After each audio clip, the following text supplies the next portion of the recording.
Sagittarius, Sun, Moon, and Rising. March was a really hectic month for us all, but on the bright side, April brings bliss, harmonious, easy energies into our life and into love life potentially for you. So in this video, I want to give you your complete and detailed rundown into your April of 2025 horoscope and how you can embody, align, and own these energies of positivity to your benefit.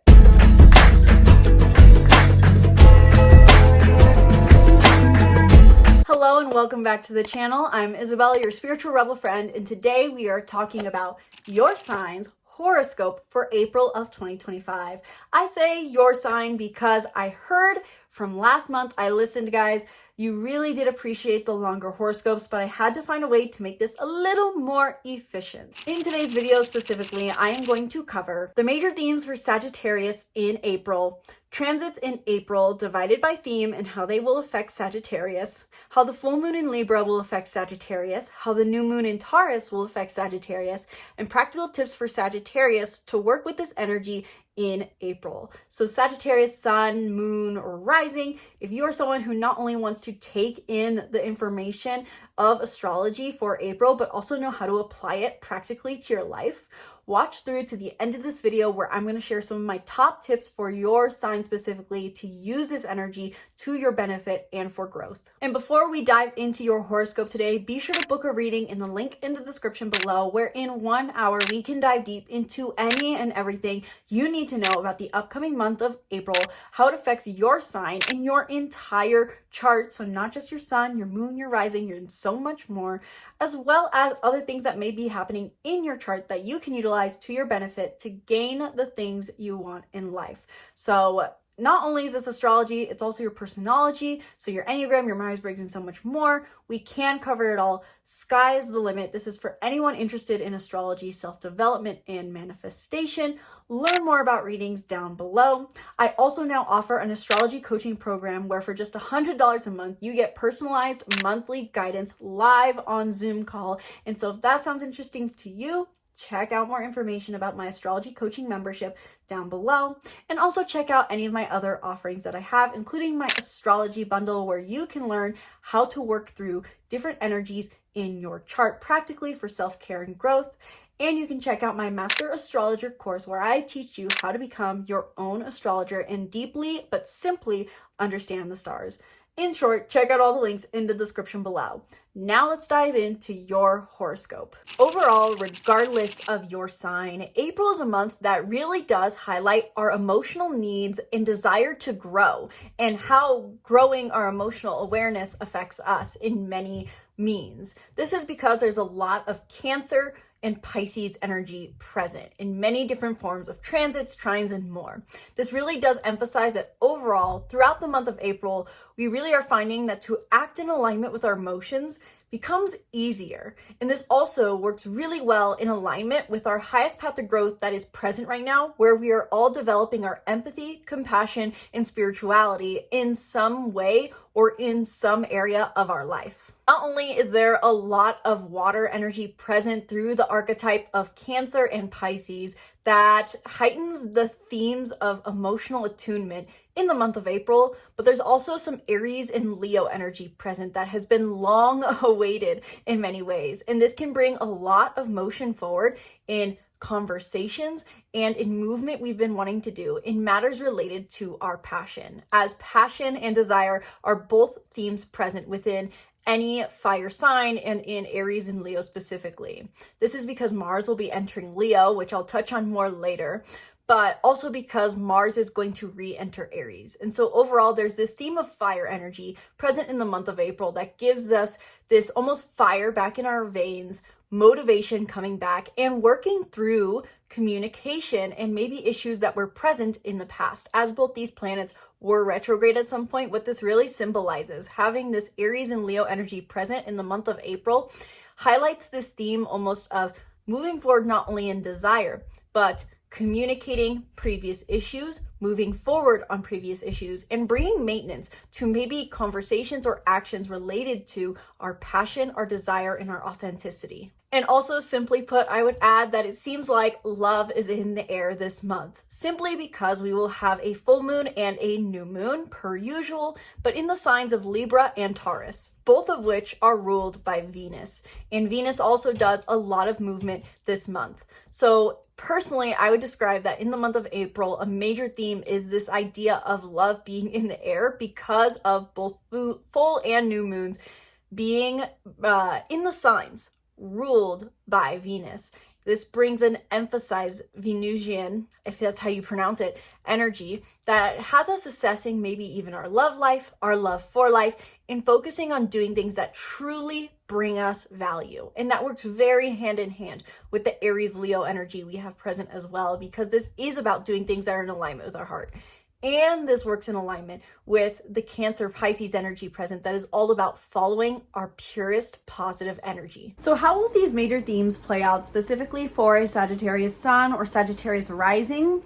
Overall, what I'm seeing for Sagittarius in the month of April is a focus on depth and the quieter sides of life, specifically the close, intimate relationships you have and your home life. You're wanting to withdraw maybe in the first half of the month and spend time with those who you feel most close to and safest with. And that's because we have so much Cancer and Pisces energy, which activates your 4th house as well as your 8th house. So there's this desire to be reserved and withdraw. And you guys can see the dogs in the background, which I find hilarious.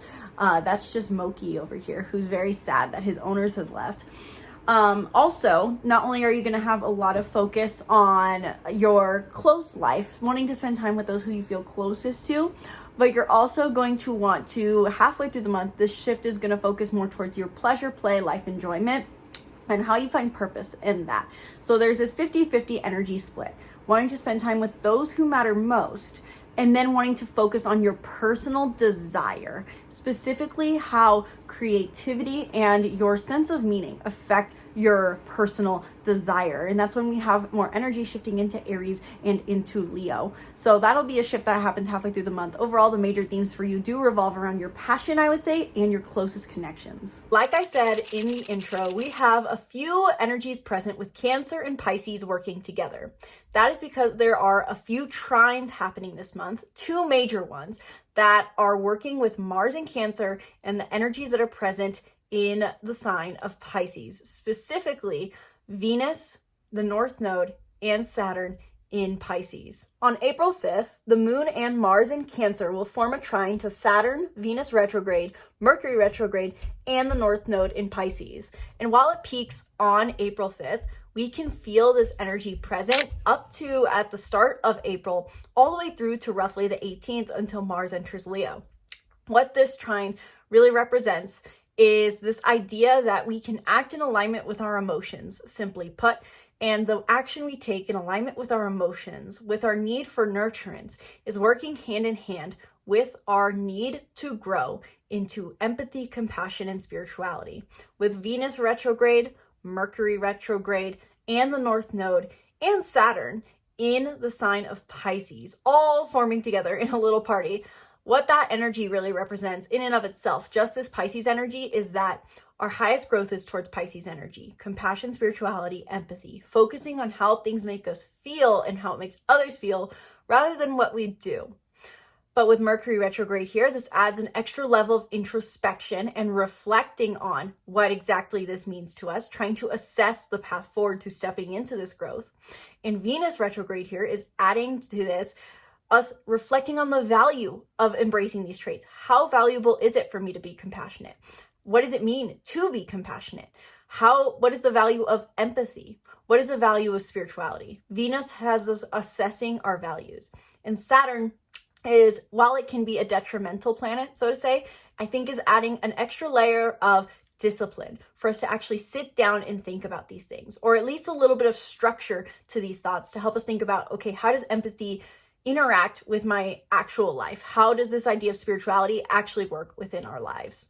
This also could mean with Saturn here that there's a bit of restriction. However, overall, Saturn is feeling lighter energy because of this trine, with Mars forming a trine to this Piscean energy, this means that our growth and actions are working together. This is a very positive transit to have because it's a water sign Mars energy. And the reason I say this is so positive is the fact that overall, the North Node being in Pisces is calling us to do more of what feels good. And because Mars, the planet of action, is involved in this could mean that to act in alignment with our hearts, with our emotions, with our need to be gentle becomes much easier. So the whole beginning of this month of April is tainted or painted with this theme of acting in alignment becomes easier. Doing nurturing actions support our growth, and the work we do with our growth and introspection we do with our growth helps us align, take actions in alignment easier. So it's a two-way street. Mars and Cancer supporting Pisces, Pisces energy supporting Cancer. This is a harmonious relationship they have going on. And not only are we going to have the trine between Cancer energy, Mars and Cancer, and all this Pisces energy, but we will also have a grand water trine involving these planets all once again, and the moon in Scorpio. You can look back to roughly February 23rd of 2025 to get some ideas on what exactly may be coming back up for you, because we had a very similar grand water trine on February 23rd. And I will put my card up here, hopefully, where if I remember, where I talked about this grand water trine. On February 23rd, we had a grand water trine between Mars and Cancer, as well as, I believe it was specifically Mercury in Pisces, and Vesta, the asteroid of devotion, in Scorpio. So this is a much more, in a sense, short-lived grand water trine now because the moon is evolved and the moon is involved, to clarify my words there.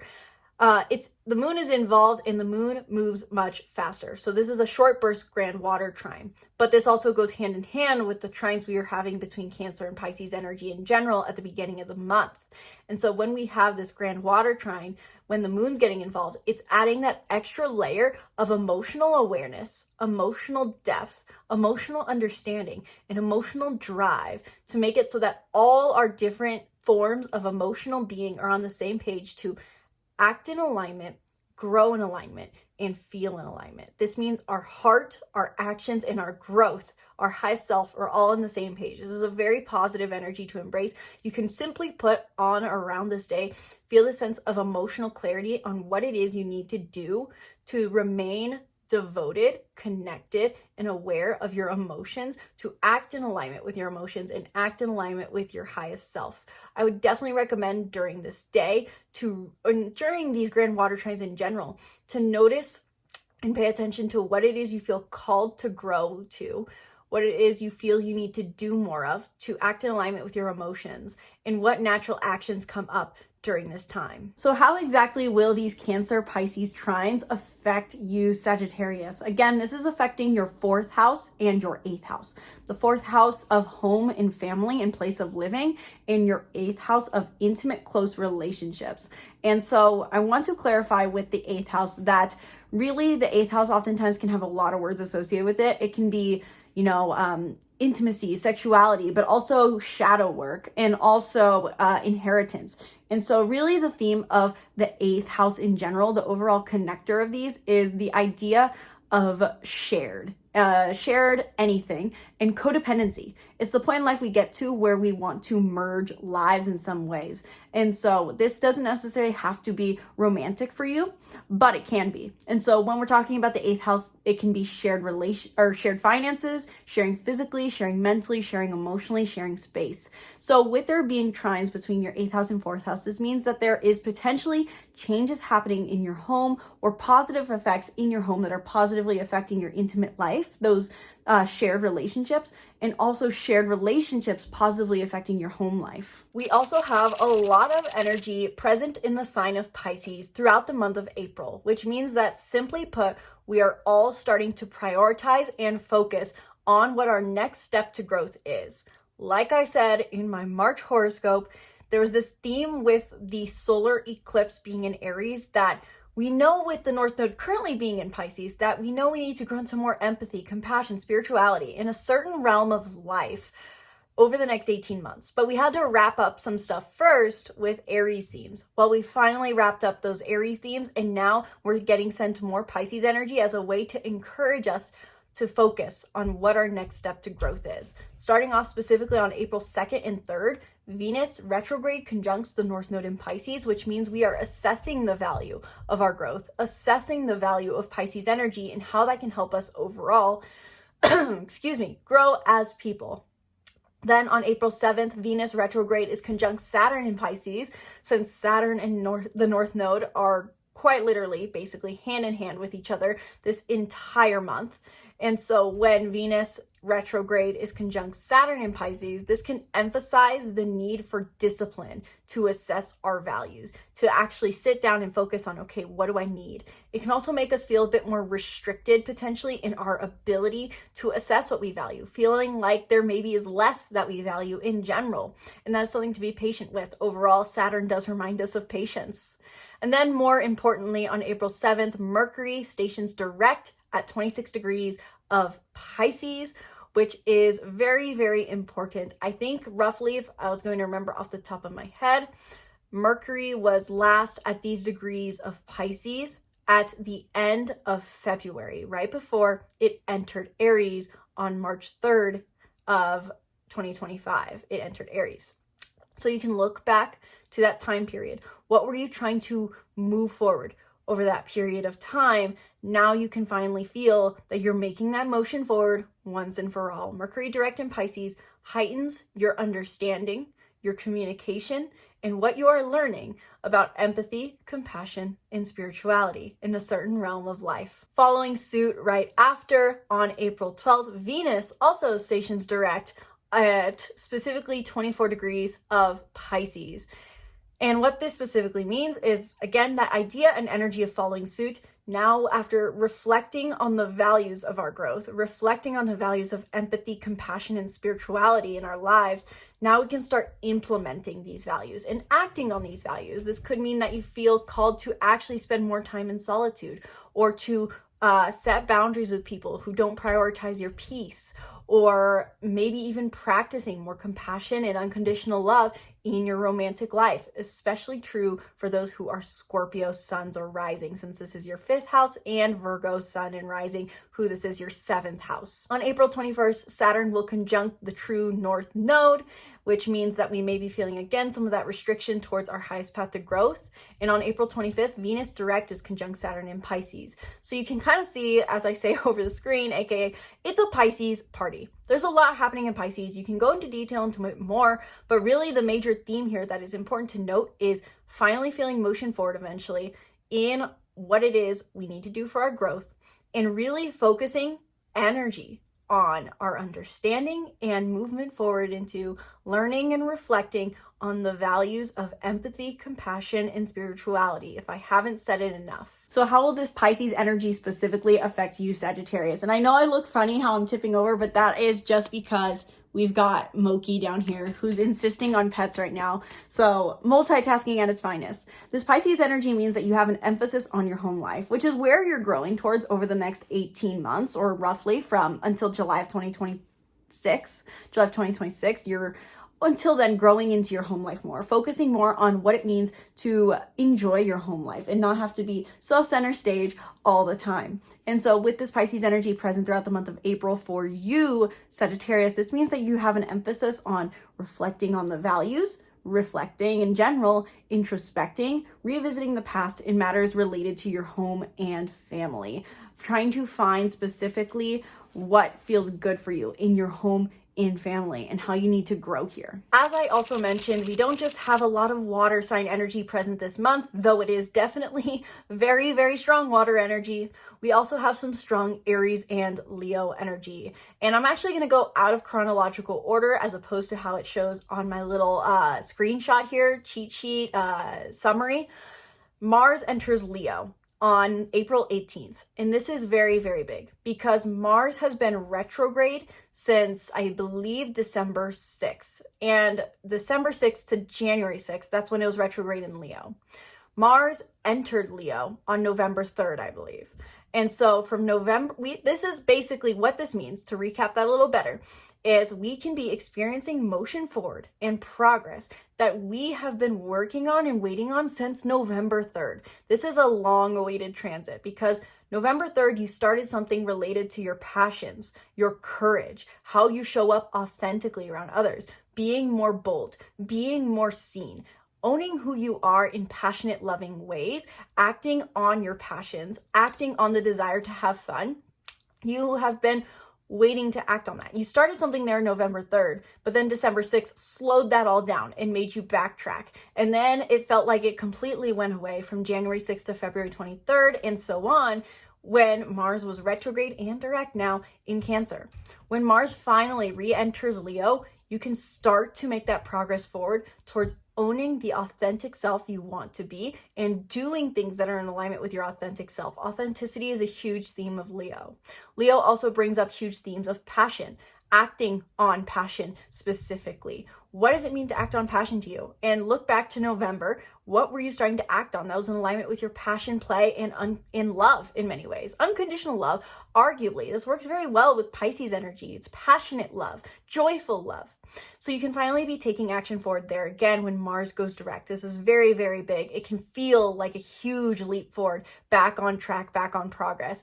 And so I can't give an exact date on when exactly Mars will finish transiting over this ground, so to say. I had it written down somewhere, but I forgot to keep it on my present note to see down here. But overall, I would guess roughly the first month, a month period, for the next month period, roughly from April 18th to let's say May 18th, you can finally finish doing the things that you set out to do starting in November in relevance to action aligned with passion, love, play, and joy. Also, to work backwards on the timeline, Mercury enters Aries on April 16th. This is also very big. We had Mercury enter Aries March 3rd and station retrograde March 15th and transit through backwards through Aries until March 30th, roughly. And so when on April 16th, Mercury enters Aries again, we're making communication progress forward over things that we have had to reassess and recommunicate and rethink in matters related to our independence and assertion and authenticity. So basically, to put that simply, what has been going on in your communication and in communication related to your independence, authenticity, and assertion over the entire month of March. These can be things that you're finally making progress forward once again, communicating specifically things that you've already had to communicate before, and finalizing things. I think that's a good way to describe it. Finalizing it to move forward. Also throughout the month, Neptune is in Aries. Neptune is a new development, so to say. It entered Aries on the 30th of March, which means that we are upholding and learning ideals in Aries themes. So this can kind of go hand in hand with Mercury being here. April 12th, Aries has some very high involvement, given that not only is it creating the full moon in Aries, or full moon in Libra, shining a light on Libra, but Chiron's also involved. And more on that when we talk about the full moon in Libra later in the video. April 30th, Venus enters Aries, again, that following suit at the end of the month, bringing and movement forward to our assessment of our values. Venus, gosh, I don't remember off the top of my head. Venus was in Aries in March and did retrograde motion. I honestly don't remember off the top of my head, guys, but you guys know the dates. I know because you guys, if you're following my channel, you tend to know all these transits going on. You guys usually aren't total newbies. Apologies for the newbies who are here who wanted the information, but April 30th, when Venus enters Aries once again, we can feel motion forward when it comes to assessing the value of our independence. And you may be actually acting on these values of independence more, whether that's in your love life or in your love for life, prioritizing beautiful, harmonious, pleasureful things in your life that bring you independence and authenticity. And then in between there, April 19th, Mars in Leo forms a trine to Neptune and Mercury in Aries at 0 degrees of Aries. So right after Mars enters Leo, since Mercury enters Aries and Mars enters Leo pretty much at the same time, they directly then form a trine together as soon as they do so. And so what this can really mean, it's like this merging trine energy. Mercury and Cancer, or Mercury and Mars in Cancer and Pisces form trines, and then they later follow together to form trines in Leo and Aries. What that even symbolically represents is our communication and our understanding are on the same page as our actions. So we can really feel a lot of clarity around our actions and acting from a place of clarity. And when this specifically happens in Aries and in Leo, this can mean that we are acting and speaking in alignment with our authentic passion and joyful desire. So how will this Aries and Leo energy positively or just generally affect Sagittarius? Sagittarius, specifically for you, this Aries and Leo energy is very positive, as it is fellow fire signs finally making motion forward. And so when we had retrograde energy in these fire signs, it felt like it was really stagnating your passion for living. And now with this energy moving forward, once again, both Mercury and Mars entering Aries and Leo, you can feel passion moving forward again, desire moving forward again, and a sense of meaning in that. For you, this is tying in your 5th house and your 9th house. Your 5th house of pleasure, play, romance, and your 9th house of life's purpose and life's meaning, as well as travels and exploration. So this is how you find a sense of meaning through the simple things in life. This is how passion gives you a sense of personal fulfillment. And when this energy moves forward, this can feel like moving forward in ways that has taken very long, ways of discovering your purpose, ways of discovering your passion, ways of discovering your meaning, ways that you creatively express yourself to discover life's meaning. So you can really feel when this energy re-enters Aries and Leo, especially when we have that trine, that you are finding clarity, finding motion forward, and finding understanding in how you go about pursuing passion and how that serves you. Uranus also plays a big role in the month of April, given that Pisces energy, different planets in Pisces will be forming sextiles to this planet Uranus that is in the sign of Taurus. Uranus and Taurus at large brings up themes of, for us all, how or where or what we need to do in order to innovate in matters related to our stable senses of security. It brings us unexpected change, specifically to what is secure and material in our life, to ask ourselves, what does security mean to us and what does self-worth mean to us? And this is accentuated for Aries, Sun, Moon, and Rising because this is your 2nd house. But overall, Taurus as an archetype in general has a lot to do with what is stable, both our emotional stability and our physical. And so throughout this month, Uranus in Taurus is involved in a few different sextiles to Pisces energy. And what this represents is that our overall growth energy, our energy of learning compassion, empathy, and spirituality is also going positively hand in hand with the work we've been doing since 2019 with our self-worth, our sense of security, our emotional security, and our physical security. On April 4th, when we already at the beginning of the month have this Pisces Cancer energy trining, forming positive relationship to our emotions, Saturn in Pisces will form a sextile to Uranus in Taurus. And with that in mind, this brings an energy of stability and structure and discipline to our self-worth. The work we are sitting down to do, the focus and determination we are bringing to our growth journey about learning to be more spiritual and set boundaries is going hand in hand and working positively with our finances, our self-worth, and what is considered stable. There's like a little flurry over the screen right here. I know I can see it in the camera. I'm sure you guys can too. And you're going to say something later. I actually had someone say that like that was a spirit. Maybe it is, maybe it's dust. Anyway, this also works other way, contrarily, in the sense that when there is any sort of aspect to Uranus, this means that Uranus is activated to bring change. So it could be possible at the beginning of the month, April 4th, there could be something unexpected shaking up the Taurus area of your life, depending on the house it's in, that shakes up your sense of stability, your sense of comfort, your sense of groundedness. And this goes positively hand in hand with the discipline and structure you need towards your growth journey. Similar themes will rise up once again on April 8th when Venus retrograde in Pisces forms this same sextile to Uranus and Taurus. However, this is more about the values we are assessing in regards. So something unexpected could happen once again to what makes us feel stable emotionally and physically. And this causes us to gain further insight into what it is we value as far as empathy, compassion, and spirituality. It could be in an extreme but not realistic scenario. It could be let's say you're losing some form of physical asset with Uranus and Taurus involved. and it's something you thought you valued, but then it helps you realize that that's not really what gives you a sense of security, and it actually helps you step into more spirituality and unconditional love because you realize that it's not something that makes you feel positive. That's how I see this Pisces Uranus energy working out. And then on April 20th, 25th, the North Node in Pisces is sextiling Uranus and Taurus with Venus now direct.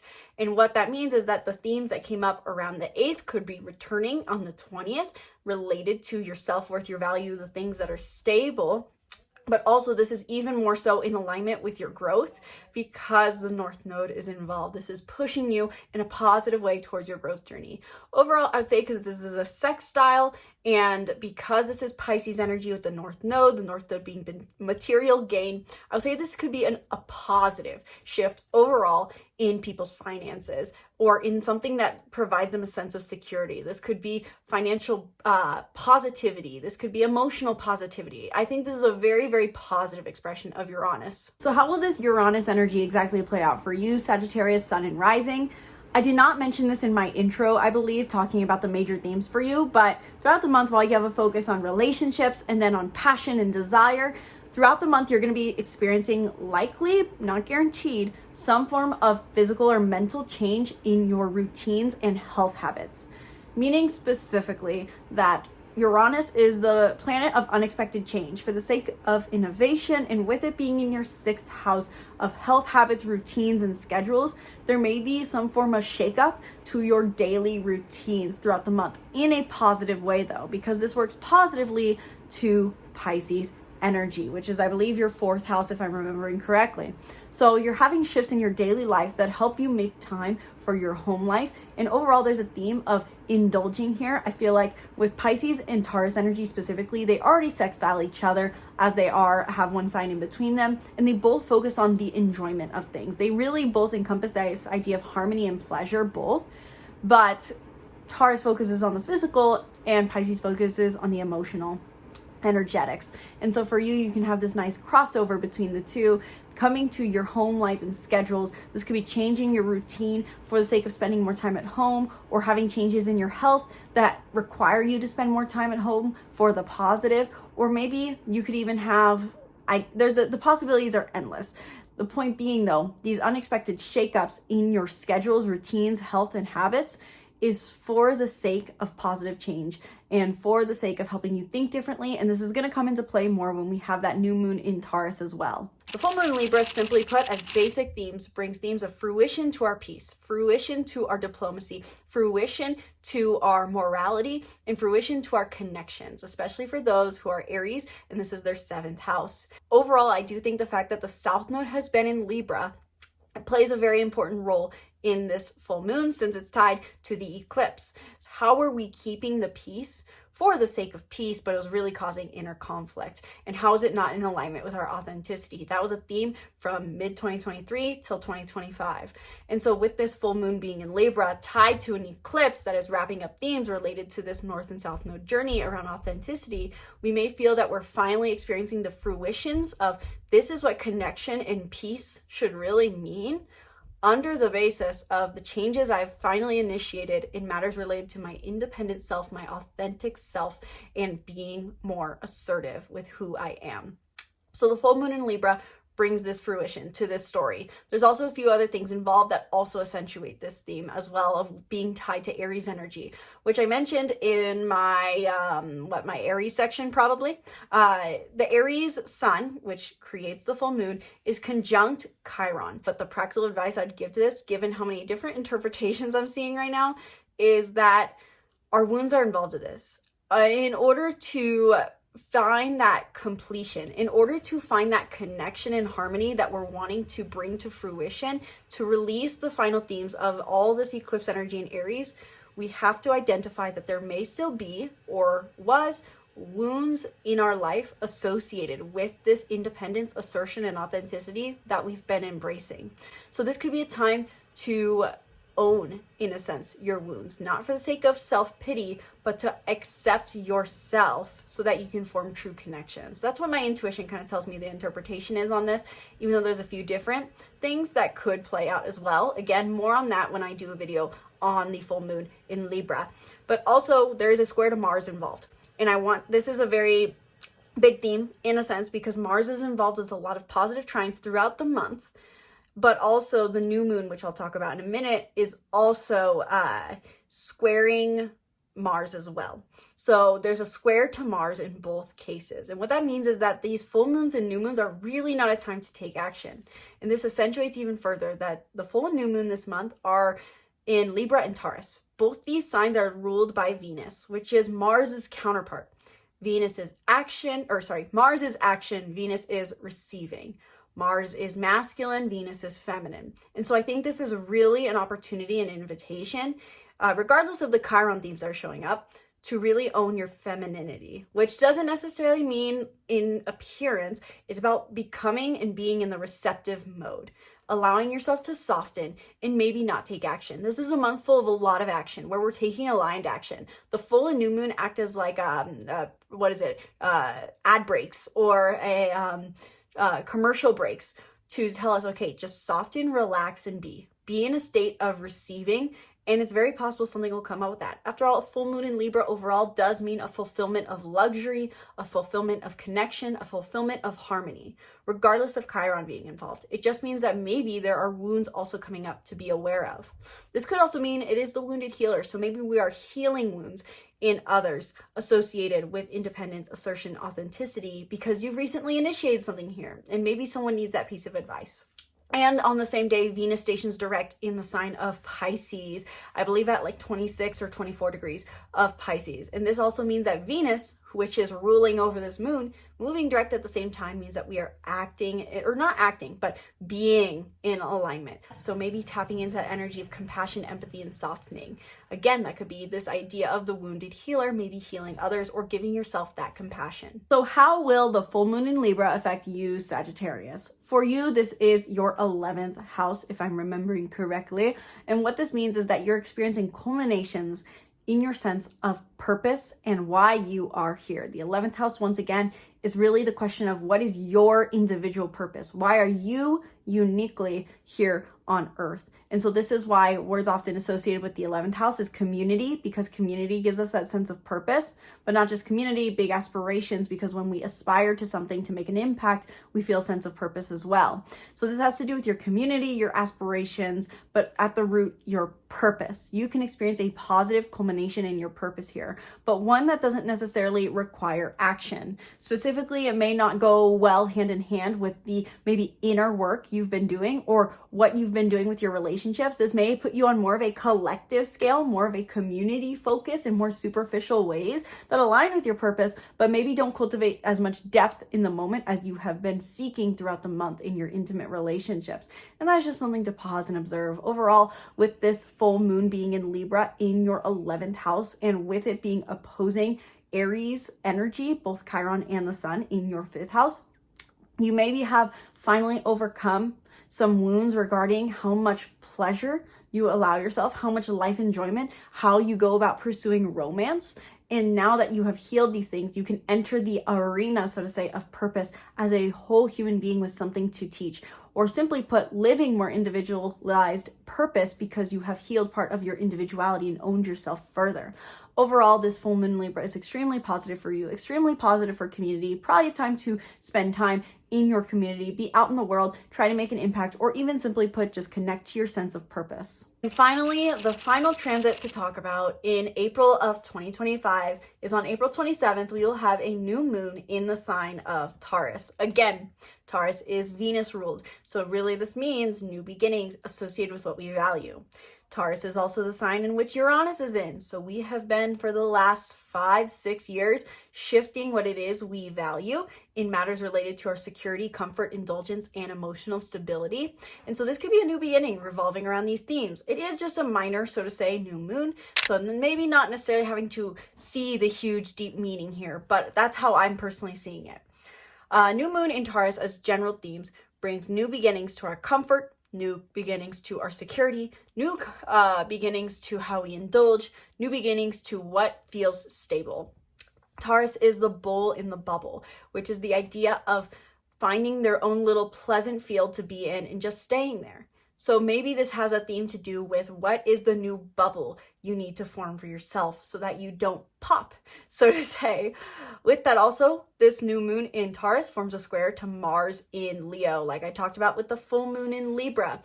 That also squared Mars specifically in Cancer. This again appears with Mars in Leo. And what that represents is while you are finally experiencing motion forward with your passion, play, courage, taking courageous action, this new moon in Taurus is like a commercial break saying, okay, you're doing great on your action. You've done a lot of work this month.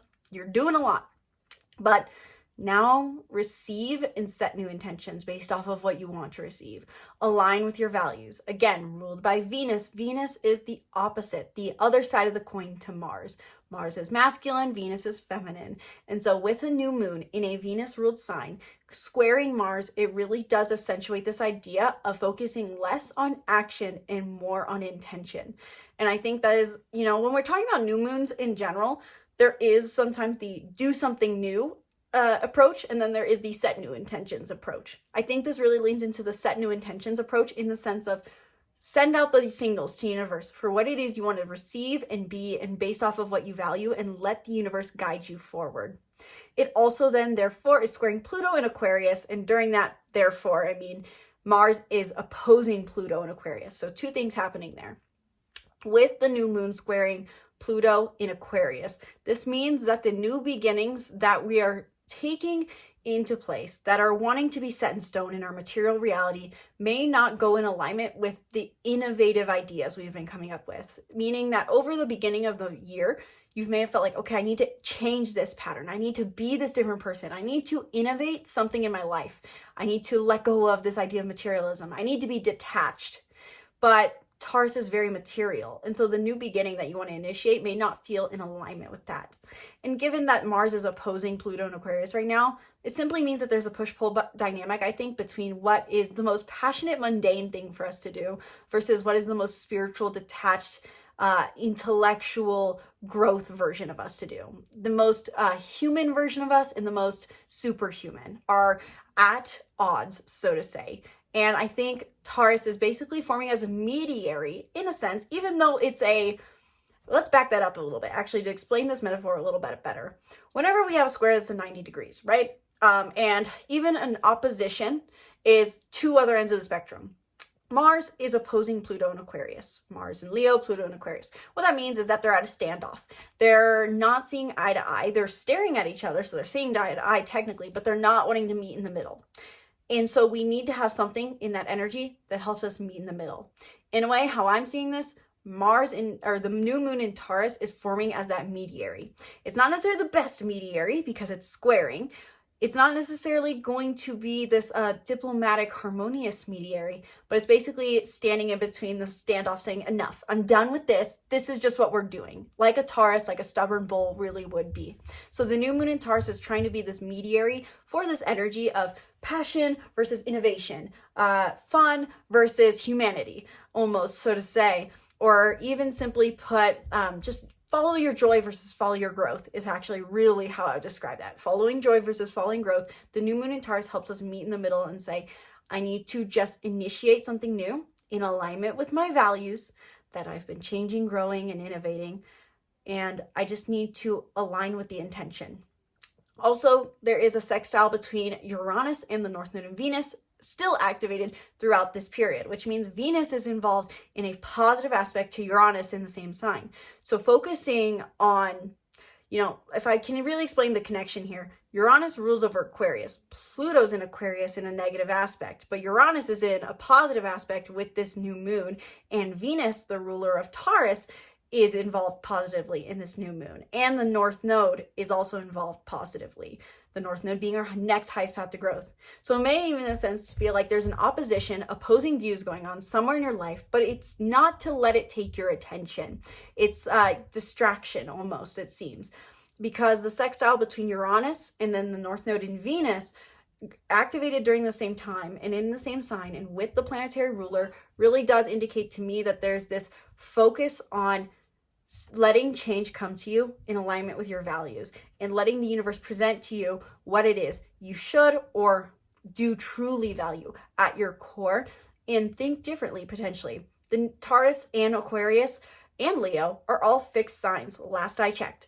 And so there's maybe this fixed mentality that is being encouraged to let go of. Maybe the best way to overcome this maybe challenging energy of fixed point of views is to let go of fixed point of views and just focus on what you value and change your way of thinking. That is encouraged because Uranus is having a positive aspect during the same time of this new moon. So how will this new moon in Taurus play out for you, Sag? For you specifically, again, this is your 6th house, and this is a new beginning, likely related to or tying into the themes that were presenting themselves with all these Uranus and Taurus sextiles. Again, like I mentioned, I said I was going to bring this up later, now we are. With the sextiles of Uranus and Taurus in the North Node, there has been some unexpected shifts in your health, your well-being, your habits, your routines, your service, and your schedules. So if you work a 9-to-5 job, this especially applies to you rather than the entrepreneurs out there.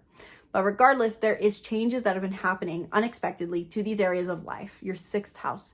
And with there being a new moon in the sign of Taurus, now you can initiate some sort of new intention here. And I'm tensing the word intention because sometimes new moons encourage us towards physical new beginnings, but the Mars is in Leo squaring this new moon. And so it feels like maybe we can't take action in the way we normally want to.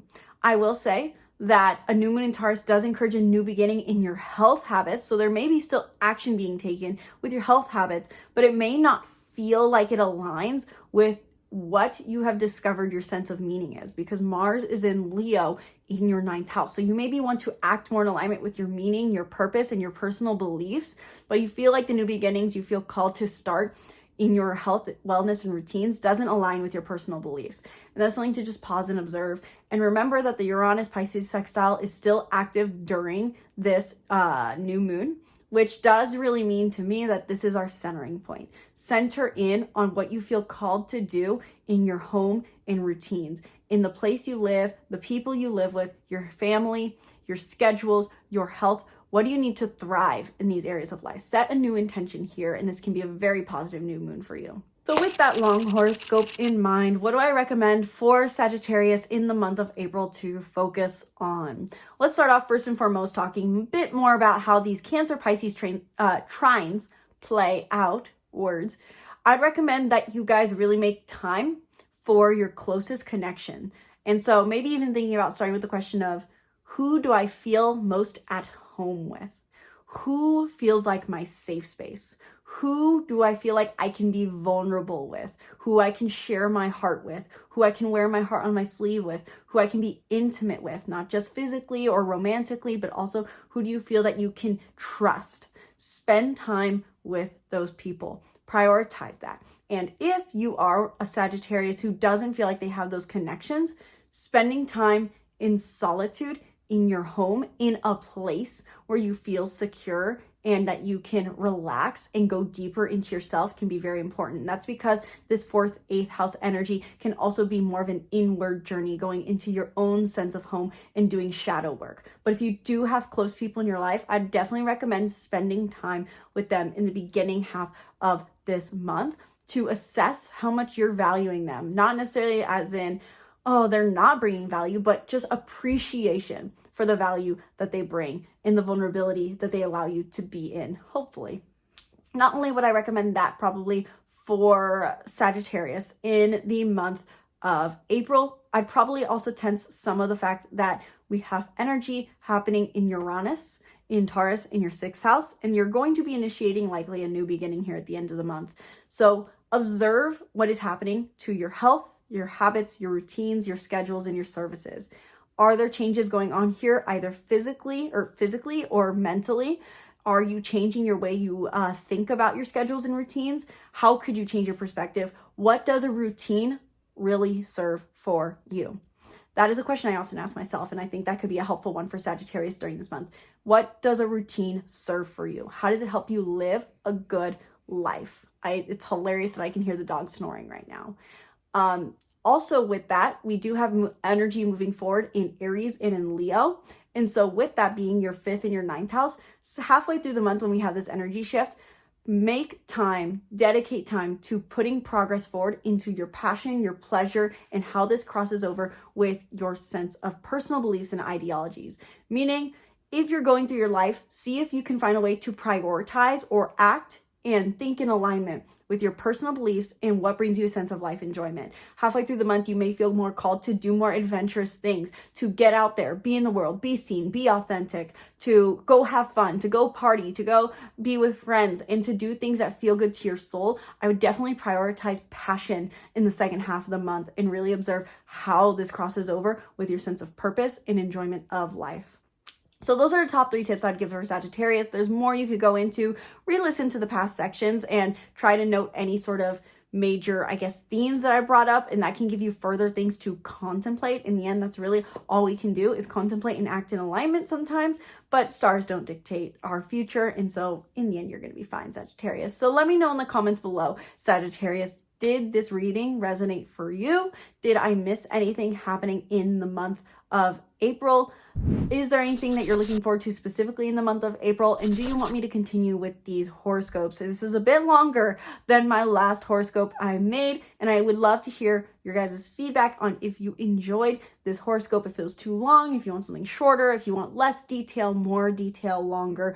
Let me know your thoughts in the comments below, and be sure to book a reading if you want to dive deeper into your astrological birth chart and how these current transits are affecting you. Thank you guys so much for watching this video. Sincerely hope you enjoyed. Once again, my name is Isabelle, and from my heart to yours, namaste.